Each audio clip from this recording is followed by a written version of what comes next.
이번 이야기는 카페 창업, 진짜 돈을 벌기가 힘든 이유에 대해서 말씀드리려고 하는데요. 이 카페 창업 많이들 꿈꾸잖아요. 그렇지만 현실은 어떨까요? 사실 저도 어렸을 때 멋진 카페 하나 차려가지고 커피도 마시고 분위기도 즐기고 돈도 벌면 얼마나 좋을까, 아마 한 번쯤 이런 꿈은 꼭 보셨을 겁니다. 그런데 현실은 다릅니다. 카페 창업 생각보다 어려워요. 저는 치킨집을 굉장히 오래 했거든요. 그림은 굉장히, 목표는 굉장히 좋았거든요. 실제 해보니까 죽습니다. 진짜. 하루에 치킨 200마리씩 튀기잖아요. 완전 죽어요. 자, 이 카페 창업 괜찮을까요? 그런데 현실은 어렵다는 겁니다. 카페 창업이 생각보다 어려워요. 일단 숫자부터 한번 볼까요? 2022년 기준 대한민국 커피 전문점 10만 개를 넘어섰습니다. 이게 어느 정도냐면 2021년에 96,400개, 1년 만에 4,200개가 증가를 한 거고요. 2016년 5만 개 정도였는데 불과 6년 만에 2배가 늘어났다? 서울만 봐도 2023년 한 해 동안 5,293곳 새로 창업을 했고, 폐업은 얼마나 했을까요? 4,099곳이 폐업을 했습니다. 이 카페 창업 정말 번개처럼 생겼다가 순식간에 사라지는 그런 업종 중 하나입니다. 제 아는 동생이 카페 창업했다가 1년, 한 2년 차 하고 팔목 나가가지고 장애 등급 생기면서 돈은 돈대로 다 날리고 봉사활동하다 끝났습니다. 이 카페 사장님들의 공통적인 이야기가 하나 있는데요. 제가 만난 카페 사장님들이 다들 한결같이 말씀하시는 게 있어요. 처음에 장사가 잘 되는 줄 알았는데 갈수록 어렵다. 왜냐고요? 경쟁이 너무 심해요. 카페 창업이 진입장벽이 굉장히 낮다라는 겁니다. 특별한 기술이 없어도 누구나 할 수 있다 보니까는 계속해서 창업이 늘어나고 있다라는 거예요. 하지만 그렇게 많아지다 보니까 결국 출혈 경쟁에서 망하는 카페가 많아진다는 겁니다. 그리고 두 번째는 원두 가격, 인건비 폭등이라고 합니다.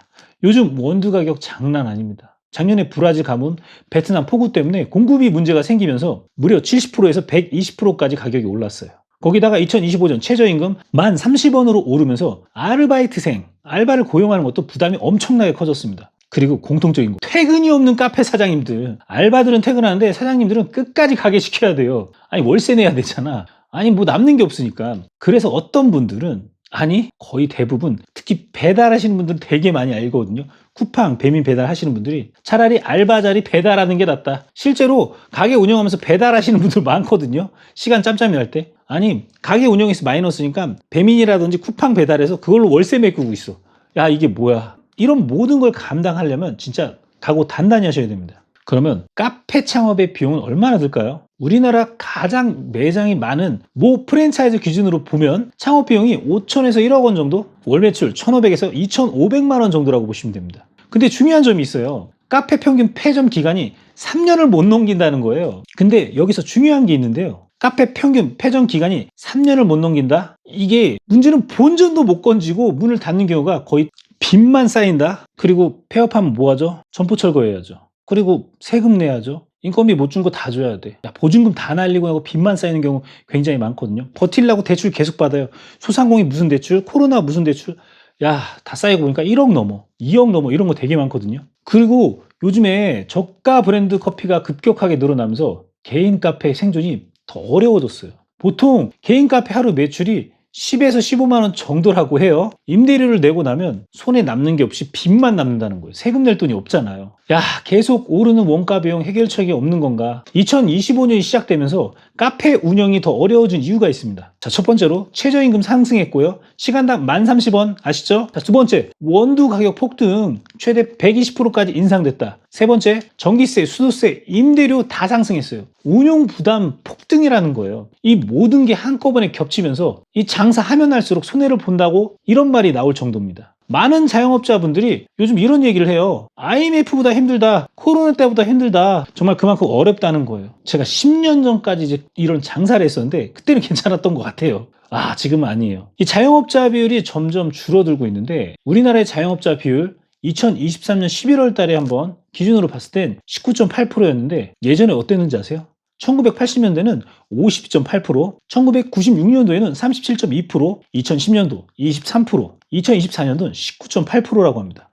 그럼 보면은 점점 줄어들고 있죠. 왜 그럴까요? 이유는 크게 네 가지인데요. 금리가 인상되고 소비력이 감소가 됐다는 점이고요. 두 번째는 고물가 시대, 소비 심리가 위축됐다는 겁니다. 세 번째는 부동산 가격이 상승됐어요. 영업 수익성이 악화됐다는 거죠. 임차료가 엄청 높아지니까. 네 번째, 불확실한 경제 상황, 전반적인 소비가 감소하게 될 수밖에 없다는 거예요. 특히 2021년에 정부에서 저금리 정책 자금으로 지원을 많이 했는데 2022년 하반기부터 금리가 오르면서 자영업 대출 연체율이 급격하게 늘어날 수밖에 없는 현실이다. 부동산이 급등하고 그리고 자영업에 영향을 주면서 이 부동산 가격이 오르면 좋을까요? 물론 내 집값이 오르면 기분이 좋죠. 하지만 너무 많이 오르면 소비가 줄어들고 결국 자영업에 큰 타격으로 올 수밖에 없습니다. 소비가 줄어들면 대기업도 힘들어지고 일자리도 줄어들고 경기 침체가 이어지는 악순환이 발생될 수밖에 없다는 겁니다. 이 부동산 급등 오르는 게 굉장히 단점적으로 역습이 올 수 있다. 그리고 커피숍만 힘든 게 아닙니다. 치킨집도 어렵습니다. 사실 어려운 게 커피숍뿐만 아니라 2021년 기준으로 대한민국 치킨집, 호프집 이거 36,000개 정도 된다고 하거든요.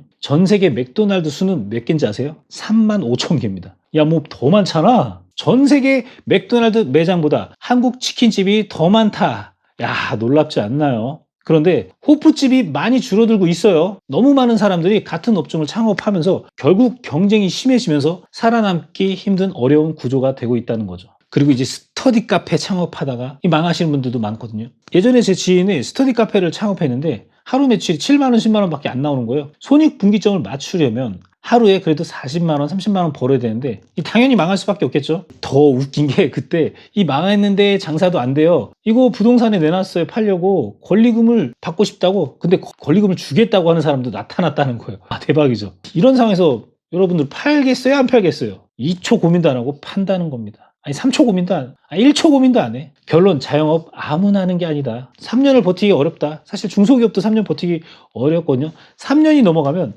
뭔가 데스곡선을 좀 넘어간다고 하거든요. 그러면 대단하신 겁니다. 자, 지금 장사하시는 분들이 정말 존경합니다. 저도 이 기업 컨설팅과 이런 세무 컨설팅 그리고 이런 금융 컨설팅, 부동산 컨설팅을 많이 하는데 장사하시는 분들 정말 대단하다고 생각합니다. 어려운 시기지만 반드시 성공하시길 응원 드리고요. 오늘도 끝까지 시청해 주셔서 감사합니다. 부자 되시길 응원 드리겠습니다. 자, 다음엔 더 좋은 콘텐츠로 만나도록 하겠습니다. 감사합니다. 이번 영상을 만든 PD가 추천하는 영상도 보고 가세요.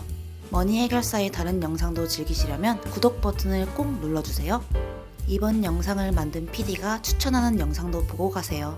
머니 해결사의 다른 영상도 즐기시려면 구독 버튼을 꼭 눌러주세요.